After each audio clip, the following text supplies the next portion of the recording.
Assalamualaikum warahmatullahi wabarakatuh. Perkenalkan, nama saya Diki Alvin Faizi.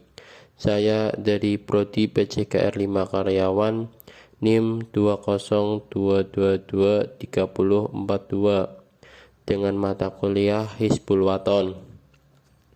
Dan saya akan mempresentasikan makalah tentang masa peluburan dan masa bangkit kembali kepanduan Hizbul Waton. Bab 1, pendahuluan. Latar belakang. Persyarikatan Muhammadiyah merupakan gerakan Islam dan dakwah amar ma'ruf nahi munkar berkaidah Islam, bersumber pada Al-Quran dan As-Sunnah, bertujuan menegakkan dan menjunjung tinggi agama Islam sehingga terwujud masyarakat Islam yang sebenar-benarnya, bergerak dalam segala bidang kehidupan antara lain di bidang pendidikan, kesehatan, dan sosial ekonomi. Gerakan Kepanduan Hizbul Waton sebagai organisasi otonom memiliki tugas mengembang visi dan misi Muhammadiyah dalam pendidikan anak-anak, remaja, dan pemuda, sehingga mereka menjadi muslim yang sebenar-benarnya dan siap menjadi kader persyarikatan umat dan bangsa. Rumusan masalah: 1. Sejarah kelahiran Hizbul Waton. 2. Sejarah berdirinya Hizbul Waton. 3. Sejarah pemberian nama Hizbul Waton. 4. Asas, maksud, dan tujuan gerakan Hizbul Waton. 5. Metode pendidikan gerakan Hizbul Waton. 6. Keanggotaan dan keorganisasian. 7. Gerakan Hizbul Waton di masa pergerakan nasional. 8. Hizbul Waton pada masa penjajahan Jepang. 9. Hizbul Waton di masa revolusi kemerdekaan 1945. 10. Masa kebangkitan kembali Hizbul Waton. 11. Masa peluburan kedua. 12. Masa kebangkitan kedua dari Hizbul Waton. Tujuan penulisan: 1. Untuk memenuhi salah satu tugas individu mata kuliah Hizbul Waton. 2. Untuk mengetahui sejarah kelahiran Hizbul Waton. 3. Untuk mengetahui sejarah berdirinya Hizbul Waton. 4. Untuk mengetahui sejarah pemberian nama Hizbul Waton. 5. Untuk mengetahui asas, maksud, dan tujuan gerakan Hizbul Waton. 6. Untuk mengetahui metode pendidikan gerakan Hizbul Waton. 7. Untuk mengetahui keanggotaan dan keorganisasian. 8. Untuk mengetahui gerakan Hizbul Waton di masa pergerakan nasional. 9. Untuk mengetahui Hizbul Waton pada masa penjajahan Jepang. 10. Untuk mengetahui bagaimana Hizbul Waton di masa revolusi kemerdekaan 1945. 11. Untuk mengetahui bagaimana masa kebangkitan kembali Hizbul Waton.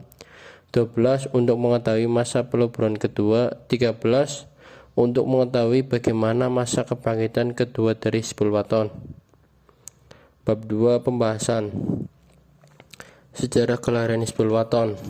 Berdirinya Budi Utomo pada tanggal 20 Mei 1908 menjadi tonggak sejarah kebangkitan Indonesia. Pada tahun 1912, tokoh NPO Nederland Bondvriendsorganisation mendirikan cabangnya di Indonesia dan diresmikan pada tahun 1914 dengan nama Nederland Instituut Bondvriendvereniging NIPV pada tahun 1916. SP Mangkunegara di Surakarta mendirikan kepanduan dengan nama JPO, disusul dengan lahirnya Taruna Kembang untuk daerah Kasunan oleh Pangeran Suryabrata. Pada tahun 1919, K. Haji Ahmad Dahlan sebagai pendiri Muhammadiyah dengan didampingi Bapak Mulyadi Joko Martono sepulang pengajian staf Sidik Amanat Tablik Fatonah di Solo melihat NIPV JPO dan Taruna Kembang sedang latihan baris berbaris di alun-alun Mangkunegaraan, Surakarta. Beliau menghendaki putra Muhammadiyah didik seperti itu untuk mengabdi atau menghamba kepada Allah. Sejarah berdirinya Hizbul Waton. Gerakan Kepanduan Hizbul Waton didirikan di Yogyakarta pada tahun 1136 Hijriah sampai 1918 Masehi. Namun pada tahun 1943 Masehi, bersama dengan organisasi kepanduan lainnya, gerakan Kepanduan Hizbul Waton dibubarkan oleh pemerintah penjajahan Jepang pada tanggal 29 Januari 1950 Masehi. Gerakan Kepanduan Hizbul Waton bangkit kembali dengan berbagai perubahan. Namun berdasarkan surat keputusan Presiden Republik Indonesia nomor 238 atau 61 tanggal 9 Maret 1961 Masehi, bersama dengan organisasi kepanduan lainnya, gerakan Kepanduan Hizbul Waton dilebur menjadi pramuka sebagai satu-satunya organisasi kepanduan di Indonesia.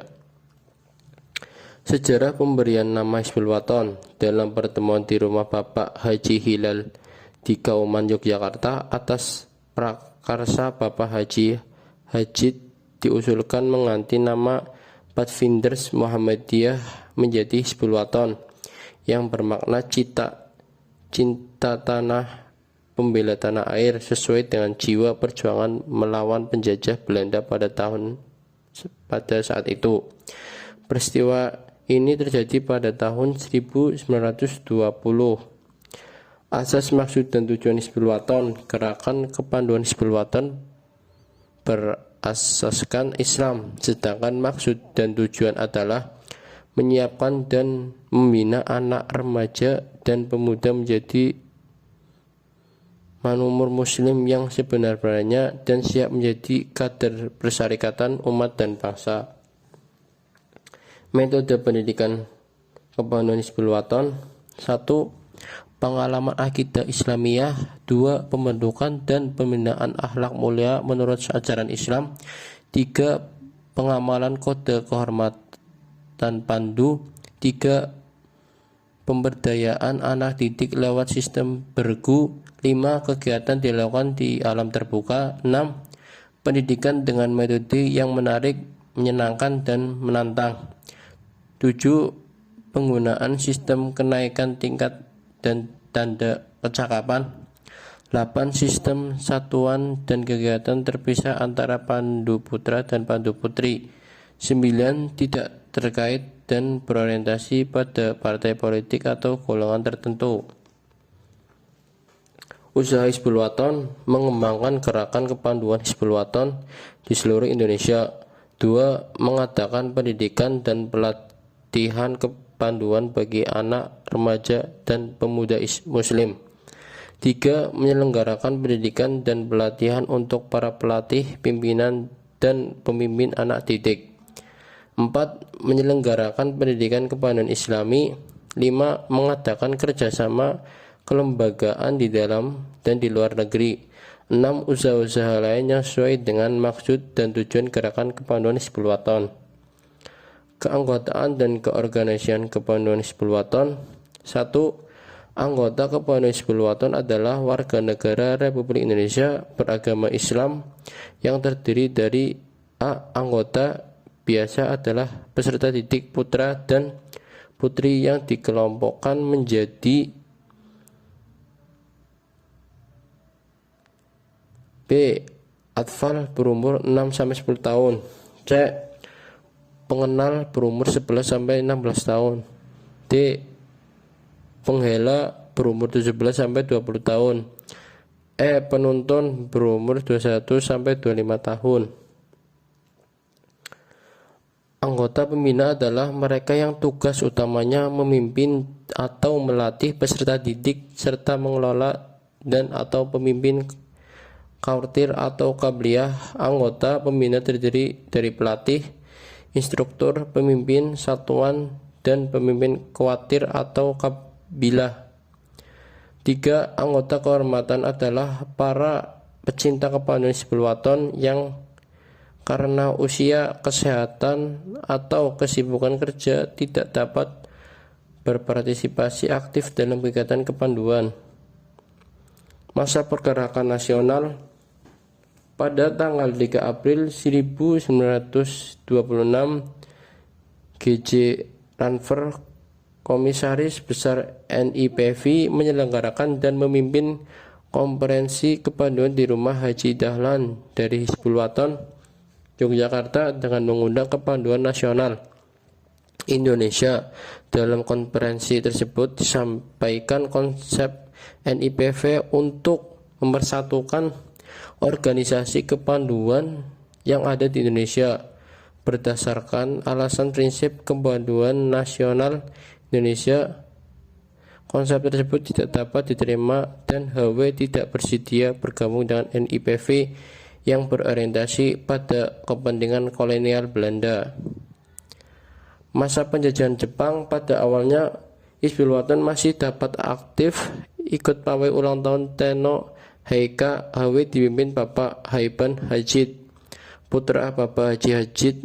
Penjajah Jepang melarang semua partai organisasi pemuda termasuk Pandu. Sebagai gantinya, pemuda Indonesia dimasukkan dalam gerakan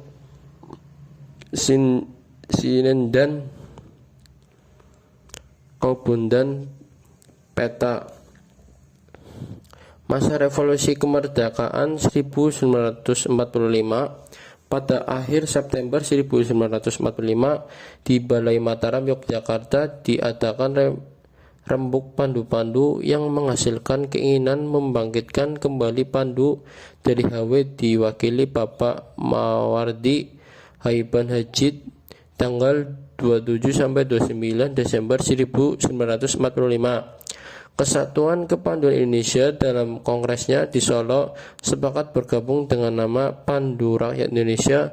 Pengurus Kuarti besarnya Dr. Mawardi dari Kepanduan KPI, Herdok dari Pandu KPI, Abdul Ghani dari Hizbul Wathan, Jumaidi dari Hizbul Wathan, dan lain-lain. Pada bulan Desember 1948 saat terjadinya Kelas 12 PK 22, kegiatan kepanduan terhenti. Di daerah yang diduga Belanda, Pandu Rakyat Indonesia dilarang mengadakan kegiatan. Namun di daerah pendudukan yang tidak diduduki Belanda masih bertahan.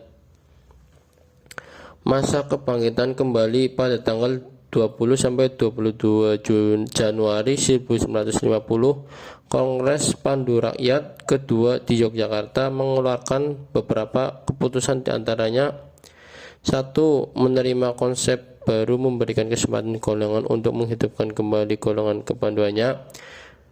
2. Melangkah menuju pengakuan internasional. 3. Menetapkan susunan pengurus besar Khawatir beserta putra dan Khawatir besar putri. Sebelum Bapak Jenderal Sudirman wafat, beliau berperan kepada Muhammadiyah sesuai dengan keputusan Kongres Pandu Rakyat supaya Pandu HW dibangunkan kembali.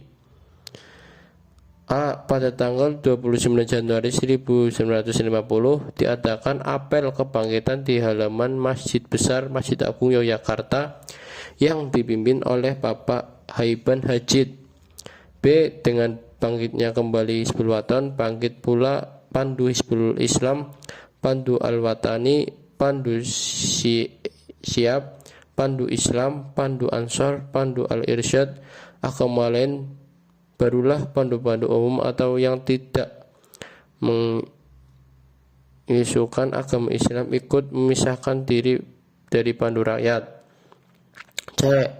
Dalam perkembangan pada tahun 1960, Pandu HW mengadakan satu kursus pemimpin di Kaliurang, Yogyakarta dengan nama Jaya Melati 1, semacam kursus kepanduan atau unit Ledra Kortbodga, kursus mahir dasar.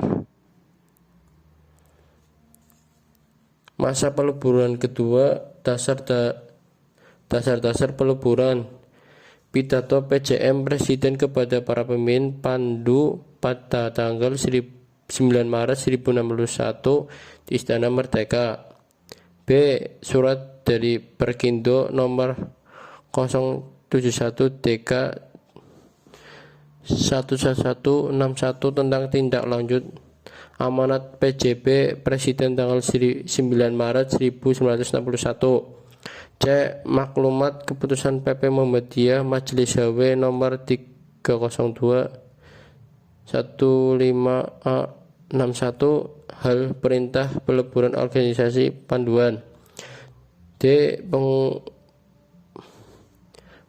Pengumuman PP Muhammadiyah Majelis HW nomor 10 HM61 tanggal 1 April 1961 hal aktif HW.